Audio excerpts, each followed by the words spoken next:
Hello fellow citizens of the internet, it's me. In my last video, I promised that I would be ranking more planets. And today, I am here to deliver. For just as the bee must keep to its hive, I must keep to my word. So here are more planets, also known as the Stellar Guardians from the Sailor Moon anime. Now I am not the most expert connoisseur of anime or the book version of anime, but this is a beloved show that I remember from my childhood, and so I will do my best to rank the Guardians. Before we begin, I must say that I will be excluding appearance in my ranking criteria, because you know this is an anime, and they are all just recolors of one another with identical features and 2/3 of their faces being eyes. So we will rank the Guardians based on their character, their impact on the plot, and their general coolness. So let us get started. At number 12, I must put Tuxedo Mask. Okay, so he is technically not a Stellar Guardian, but he may as well be given his role in the show. This guy is like Zorro or Joker from Persona 5, but way worse because he is a jerk, a terrible father, and has no purpose except to constantly be kidnapped and distract Sailor Moon with his handsomeness. And since we are disregarding appearance, he must get bottom place. Also, this is not the proper way to wear a mask. We will use the number 11 spot to discard a wide swath of characters. Sailor Galaxia, Mini Moon, and whatever these people are supposed to be. These are all powerful characters or something like that, but I cannot rank these very highly because they do not get adequate development. Even Galaxia only exists because a final villain must exist, and she does not even exist as herself. These are boring, nondescript entities with limited showtime. Also, Galaxia is a terrible name and I cringe whenever I hear it. At number 10, Mini Moon.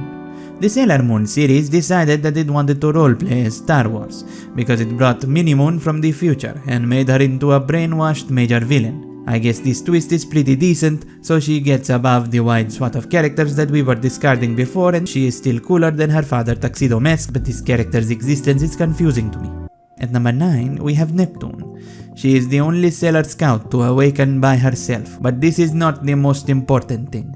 The most important thing is that she is too similar to Sailor Mercury. They both wield water and have that cold, cool atmosphere going on, although one is kinder than the other.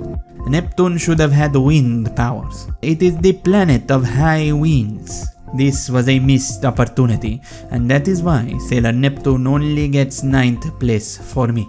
At number 8, Sailor Uranus. She is strong, reserved, charming, and a guardian of the weak. Basically Tuxedo Mask if done correctly. Although it is strange that she is not tilted on her side to closer resemble the axial tilt of Uranus, she deserves a higher spot than the ones we have seen so far. I think it is appropriate for her to be ranked closely with Neptune, as they are part of a duo that has gained much media attention for their relationship. The burning side of a coin made of ice and fire. Sailor Uranus is cool. At number 7, we have Sailor Jupiter. Now, fighting with your hands in an anime where planets are being ripped open is pretty cool. Sailor Jupiter is a mix of personality attributes. She likes baking, but also video games. One could say that she is the most realistic depiction of a typical teenage girl in the anime, and that alone would be enough to give her a high spot. But the reason that she has number 7 over Sailor Uranus is that she is tall, just like Jupiter is the largest planet. And that is a very nice touch, something that Neptune could have used if they had given her the wind power. At number 6, we have Pluto, the guardian of space and time, with an interesting role and an attack called Death Scream. But unfortunately, she is not a real planet. At number 5, we have Sailor Moon, but unfortunately, she is not a real planet. But I suppose that she is the titular character. As the titular character of a show aimed at teenagers, there are certain constraints on her personality. She cannot be made too interesting after all, she must pursue love, purity, and goodness. And she does this amply, emphasizing healing rather than killing. Now some people complain that she cries too much like a newborn human child, but if we are being honest, we must consider that she is only 14 years old, and 14-year-olds trying to save the world, of course she will cry. This is probably one of the most realistic things in all of anime, so that is why she is not any lore. At number 4, we have Mercury. Not a very popular choice among some fans, but very popular among others. One of the most popular characters in Japan because she is studious and intelligent. She is the strategist of the group, calm like the water. Very much like my own personality. I too am very calm just before the striking of my claws. Mercury is kind, compassionate, strong, and level-headed. The building blocks of true ferocity are there. Also, she can make bubble baths at will, and that is cool. At number 3 we have Mars. Abrasive and rude in certain interpretations of the media, Sailor Mars is another divisive pick. However, the element of fire is a classic, and she adds a touch of flame and personality to the anime, willing to protect the princess but also willing to give her a good kick in the shin.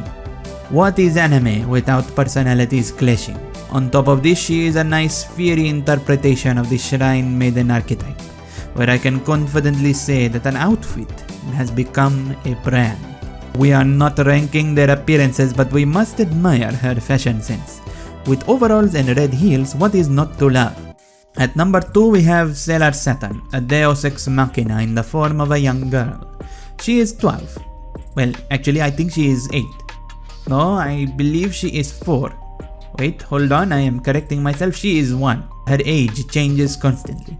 But what would you expect of a being who essentially destroyed this solar system? While the idea of destroying a solar system is not that unusual for a show like Dragon Ball, it is very unique to the Sailor Moon universe. She is an interesting character with many different aspects, but the most important thing to consider is that her entry and arrival into the show marked its transition from a comedy anime to a darker and more serious series, and that is indeed pretty cool.